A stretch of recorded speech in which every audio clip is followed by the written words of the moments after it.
중요한 날짜입니다. 오늘 떠나볼 여행지는요, 자유여행의 천국으로 불리는 타이완입니다. 이재승 씨가 직접 다녀오셨거든요. 어서 오세요. 안녕하세요. 네.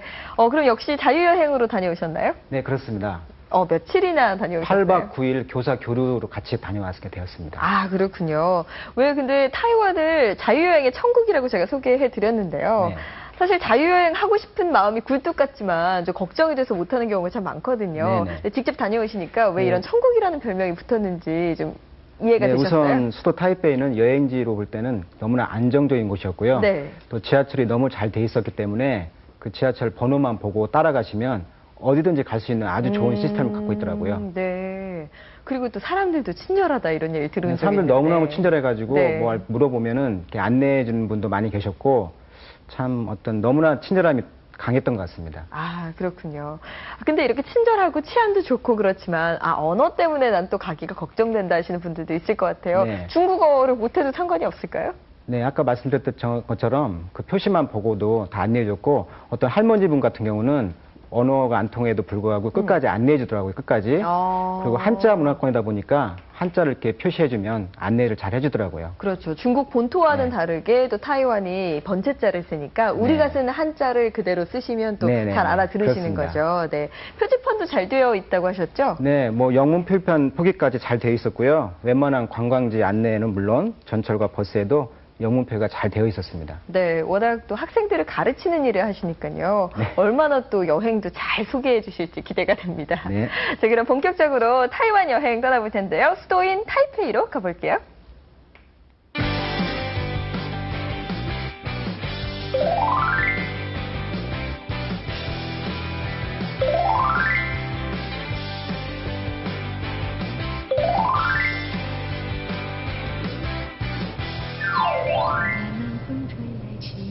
타이페이 시내로 이어지는 큰 길의 열대 나무들은 낯선 여행자를 들뜨게 합니다. 타이페이 아침은 스쿠터 소리로 분주하게 시작됩니다. 타이페이는 겨울이 없는 도시인 거죠? 네, 제가 갔을 때는 2월이었는데 이때도 영상 10도를 웃도는 날씨였습니다. 타이페이 사람들은 저마다 운동으로 하루를 활기차게 시작합니다. 중국의 다른 곳을 가봐도 이렇게 운동하는 모습 많이 볼 수가 있어요. 첫 번째 찾은 곳은 국립중정기념당입니다. 장개석 총통의 업적을 기념하기 위한 곳입니다. 와, 규모가 엄청나네요. 네, 기념당은 89개의 계단을 올라가야 되는데 장개석 총통이 살았던 나이를 의미합니다. 양쪽에는 국립극장과 콘서트홀이 있어 타이베이 시민들이 편안하게 이용할 수 있습니다.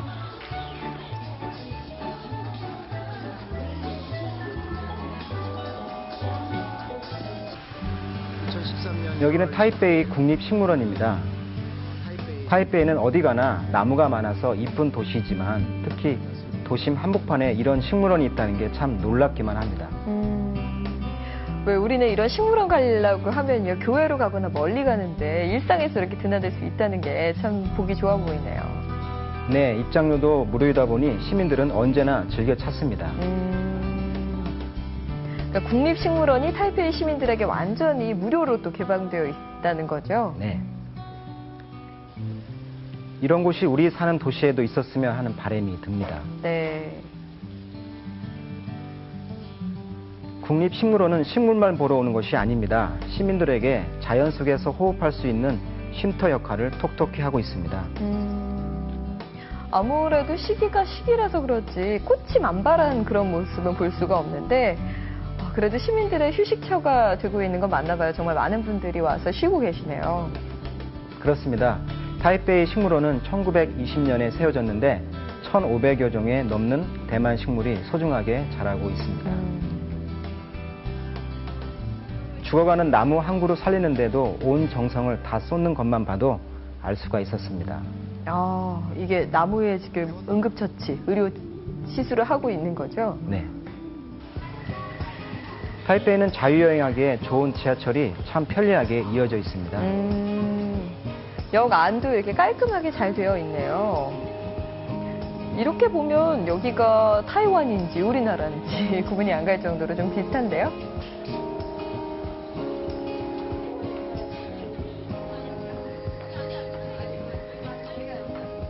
근데 이게 좌석 배치하는 게 조금 다르군요. 여긴 어딘가요?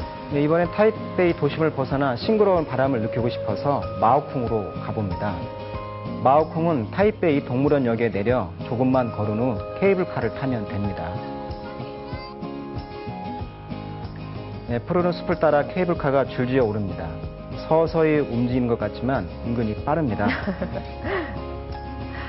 역시 101층 건물이 가장 먼저 눈에 들어오네요. 여기서 보면 타이페이 시내가 한눈에 보이겠어요? 네, 케이블카는 4개의 역에서 서는데 저는 마오쿵역에 내립니다. 마오쿵의 녹차밭을 산책 삼아 들르기 위해서입니다. 마오쿵은 타이완 차 문화와 차 농업의 중심지입니다. 타이완 사람들 차를 참 좋아하죠? 네, 이 길 끝에쯤 차 박물관이 있습니다. 들어서면 맨 먼저 마오쿵의 발전사부터 만나게 됩니다.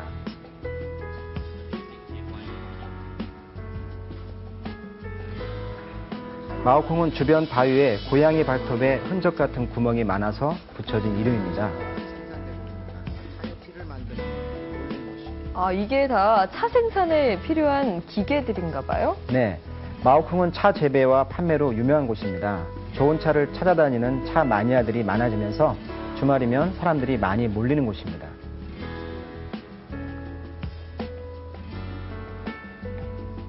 밖에는 야외에서 가볍게 차를 마실 수 있는 곳이 있습니다.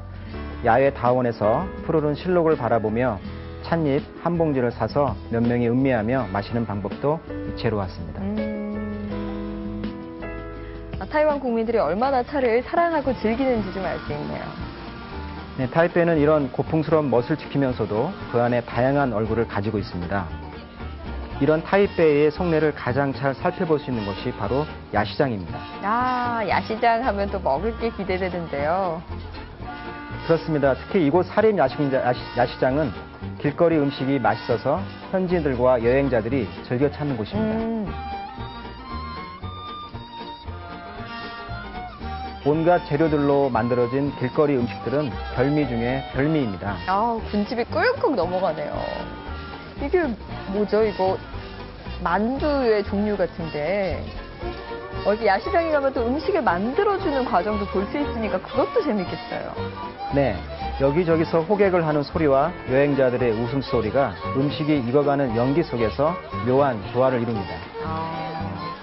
그래서 이 시장을 타이페이의 명물로 꼽는군요. 이렇게 맛있는 것도 있고 구경할 거리도 많으니까. 네, 타이완 아열대의 밤은 길고 또 긴 밤을 출출하기 마련이니 이곳엔 야시장이 발달할 수밖에 없습니다. 근데요, 지금 본 것만 해도 너무 맛있는 게 많아서 어떤 거 먹어야 될지 참 고민되셨겠는데요? 네, 여기서 먹어도 식감이 끊이지 않는 게 정말 신기합니다. 그러니까 이것도 먹어보고 싶고. 여긴 실내 새우 낚시터입니다. 새우 낚시는 우리나라에서는 생소하지만 타이완에서는 대중적인 놀이 중 하나입니다. 네, 이렇게 수영장 같은 데 물 받아놓고 지금 낚시하시는 거죠.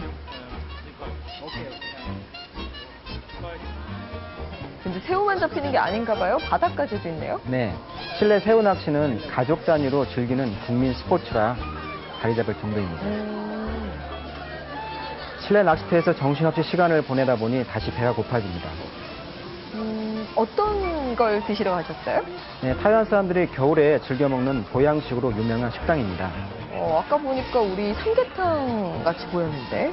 네, 닭이 아닌 오리 요리인데요. 생강을 덩어리째 듬뿍듬뿍 넣어서 오리고기의 느끼함이 없었습니다. 타이완의 전통 음식은 원주민들의 토속적인 음식과 상하이와 일본의 영향을 많이 받았습니다. 타이완에서 먹는 음식은 요리마다 독특한 풍미를 간직하고 있습니다. 일단 재료가 신선하니까요. 이렇게만 봐도 맛있을 것 같네요. 이번에는 어디 올라가시는 것 같은데 어디 가시는 거예요? 여긴 타이베이 북쪽에 있는 양명산 국가공원입니다. 양명산은 타이완에서 화산 지형이 잘 발달한 곳입니다. 연기가 솟고 있고요. 이렇게 물이 끓는 그런 분위기를 봐서는 활화산인가 봐요. 네, 양명산 국가공원은 약 200만 년 전 왕성한 화산 활동으로 만들어졌습니다. 불완전한 화산 활동은 끝이 났지만 산속 깊은 곳에서는 아직도 뜨거운 김을 뿜어내고 있습니다. 마치 산 전체가 흰 연기로 부글거리는 것 같습니다. 유황 냄새가 온 산에 진동할 정도입니다.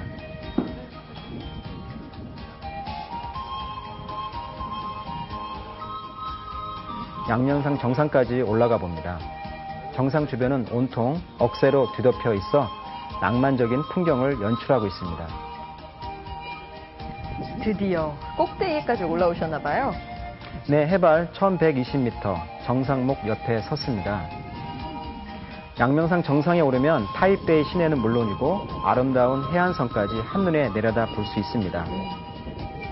동서남북 탁 트인 아주 훌륭한 자연이 만든 전망대 역할도 하고 있군요. 그렇습니다. 양면산이야말로 타이베이의 준이란 수식어가 과장이 아님을 실감합니다. 어유 재빠르네요. 근데 이렇게 카메라를 들이대도 막 도망가거나 그러지 않네요.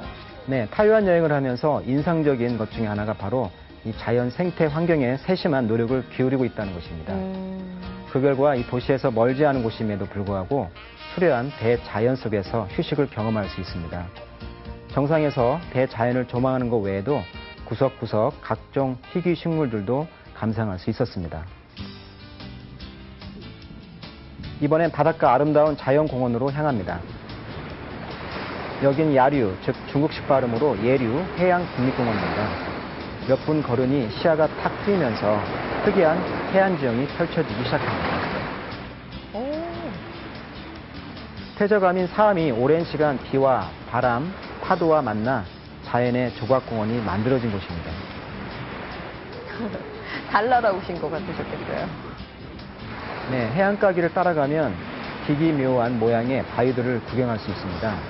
동물 모양이나 사람 얼굴을 담는 바위들을 찾아보는 재미도 쏠쏠합니다.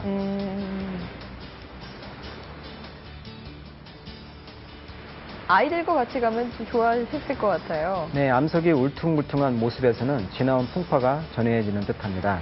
세월은 이렇게 불가사의한 작품을 만듭니다. 어떤 작품이 가장 사람들이 좋아하나요? 가장 인기가 좋은 바위 작품 앞에서 줄 서서 사진을 찍습니다. 이건가 봐요? 피아노. 아, 피아노예요? 포즈도 이렇게 작품에 따라서. 대직구. 네. 네, 신이 내린 자연의 선물들을 구경하다 보면 어느새 반나절이 훌쩍 지나가 봅니다. 좋으셨겠네요. 시원하고.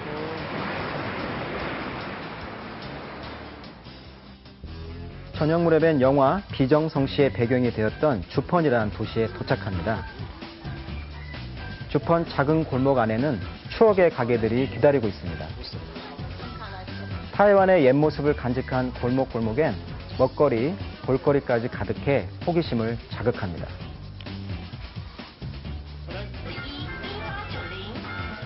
여기는 무슨 떡을 파는 데인가 봐요. 네, 거의 찹쌀떡이랑 흡사하다고 생각하면 되는데요. 네. 팥빙수에 들어가는 것보다 약간 더 큰 크기로 소로 들어간 게 콩가루나 견과류입니다. 주펀 간식거리는 따끈따끈한 상태에서 들고 다니며 먹기에 딱 좋은 사이즈입니다. 그렇겠네요. 주펀에는 먹거리를 파는 포장마차와 가게가 줄줄이 늘어서 있습니다. 여기선 각종 간식거리를 섭렵할 수 있는데요. 간식배는 따로 있는지 주체할 수 없는 식욕을 떨쳐버릴 수가 없었습니다. 그렇죠. 물론 밥배 따로 있고 간식배 따로 있고 그런 거죠. 맞습니다. 음식들은 다 저렴하고 청결에 하나씩 다 먹어보고 싶었습니다. 그러니까요. 타이완 음식이 맛있다는 얘기가 괜히 나온 게 아니네요. 그렇습니다. 이튿날 타이완의 동쪽 땅 화련으로 떠납니다. 타이완은 작은 섬이지만 국토의 대부분이 산악지대여서 화련을 가려면 고지대를 통과해야 합니다. 타이완의 시골 풍경을 구경하며 2시간 30분쯤 남동쪽으로 달려가면 화련에 도착합니다. 견과류입니다. 주펀 간식거리는 따끈따끈한 상태에서 들고 다니며 먹기에 딱 좋은 사이즈입니다. 그렇겠네요. 주펀에는 먹거리를 파는 포장마차와 가게가 줄줄이 늘어서 있습니다. 여기선 각종 간식거리를 섭렵할 수 있는데요. 간식배는 따로 있는지 주체할 수 없는 식욕을 떨쳐버릴 수가 없었습니다. 그렇죠. 물론 밥배 따로 있고 간식배 따로 있고 그런 거죠. 맞습니다. 음식들은 다 저렴하고 청결에 하나씩 다 먹어보고 싶었습니다. 그러니까요. 타이완 음식이 맛있다는 얘기가 괜히 나온 게 아니네요. 그렇습니다. 이튿날 타이완의 동쪽 땅 화련으로 떠납니다.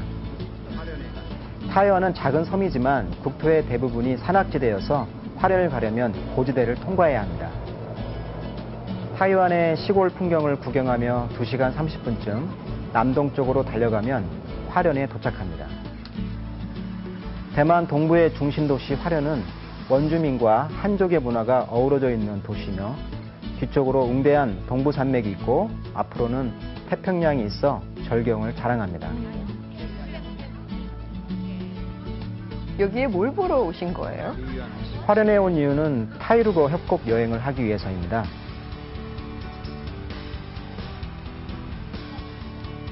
자연이 깎아놓은 협곡에 구비구비를 찬찬히 보니 정말 장관이었습니다.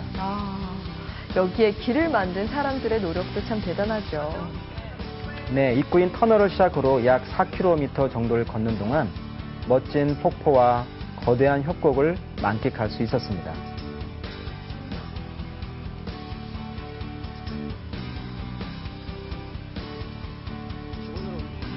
낭떠러지를 뚫은 꼬불꼬불 길을 걸으며 타이루거 협곡의 웅장함을 온몸으로 느낍니다.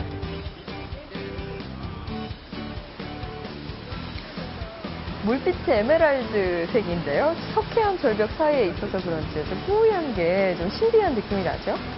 네, 깎아지른 듯한 절벽과 병풍처럼 둘러싸인 대리석 안반, 그리고 그 밑으로 우유유이 흐르는 눈부시게 투명한 물빛까지 감탄이 저절로 나옵니다. 타이루거는 해발 3,000m의 직각에 가까운 대리석 협곡으로 협곡 아래로 흐르는 강이 오랜 세월 동안 침식되면서 깊은 계곡과 깎아지른 낭떠러지를 만들어냈다고 합니다. 근데 이런 낭떠러지에 매달려서 길을 냈던 그 분들의 노력을 생각하니까 좀 아찔해지기도 합니다. 타이완어로 푸동푸동, 즉 두근두근 여행 감독이 느껴지는 섬입니다. 네, 타이완어로 푸통푸통 하셨죠? 두근두근. 네, 설렘과 호기심이 가득한 타이완 여행 잘 봤습니다. 타이완이 거의 1년 내내 겨울이 없다고 할 정도로 따뜻한 여행지라는 건 알고 있는데요. 네. 언제가 그래도 여행하기에 더 적합한 그런 데인가요? 최적기로는 3월 말, 5월 초, 또 10월 말에서 12월 초 네. 이때가 가장 좋고요. 평균 20도에서 25도 정도의 좋은 날씨고 또 태풍이 없기 때문에 좋은 곳인 것 같습니다. 네, 가는 여정도 한결 좀 수월해졌다고요? 네, 저희는 그 송산 국제공항에 바로 내렸는데 네. 송산 국제공항에 내리면 바로 지하철을 탈 수가 있거든요. 그래서 바로 도시로 접근하기가 쉽습니다. 그렇군요. 뭐 인천에서 출발하실 수도 있고 김포에서 떠나실 수도 있는 김포하고 거죠? 송산에. 워낙 거리가 한 비행 시간이 한 3시간이 좀 안 되죠? 2시간 반 정도. 예. 그렇다 보니까 네. 타이완의 왜 식도락의 천국이라는 말도 하잖아요. 제가 여행 보는 내내 너무 힘들었습니다. 지금 저녁 시간인데요. 맛있는 거 많이 드셨죠? 네. 특히 야시장에서 간편하게 먹을 수 있는 음식으로 대표적인 딤섬을 들 수가 있는데 네. 이 딤섬은 한 입에 쏙 들어갈 정도로 예쁘게 빚은 음식을 통틀어 말하는데 우리나라의 만두와 비슷한 것입니다. 그렇군요. 이재승 씨 덕분에 타이완 여행 잘했습니다. 고맙습니다. 감사합니다. 네, 여러분도 이렇게요. 먹을 게 많은 여행지도 좋고요. 볼거리가 많은 여행지도 좋습니다. 어떤 여행기든지 환영하니까요. 세상은 넓다 앞으로 HD 영상 보내주시기 바랍니다. 여러분의 참여로 세상은 넓다는 만들어집니다. 저는 다음 시간에